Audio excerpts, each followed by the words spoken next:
This video is brought to you by Restaurantware. In it, we're talking about cake turntables, specifically this Pastry Tech cake stand. It's got a 12-inch diameter, making it a fantastic size for working on and decorating cakes. And it is a revolving cake stand, which is fantastic.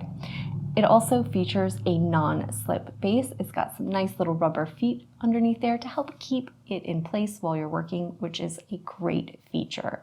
The rotating platform makes it easy to use and easy to decorate. Whether you're applying frosting and working on finishing the actual cake, or if you're actually doing things like piped details, being able to rotate both clockwise and counterclockwise is going to be a plus.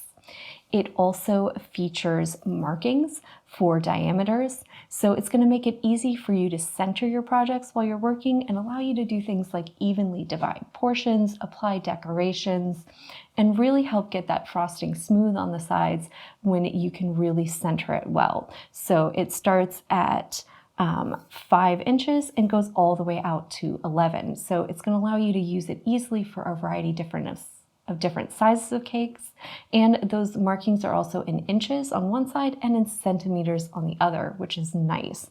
You can see it's also bisected both ways, which means it's going to help you do things like portion and space out your decorations, which is great as well.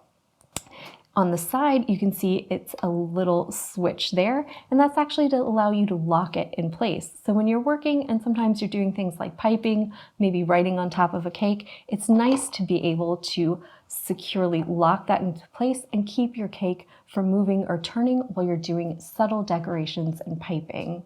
These turntables are made from a durable, high-quality plastic, which makes it great for heavy-use environments. They're also easy to clean by hand washing, so these are a great purchase for bakeries, cake and pastry shops, or just for decorators at home looking to step up their cake game.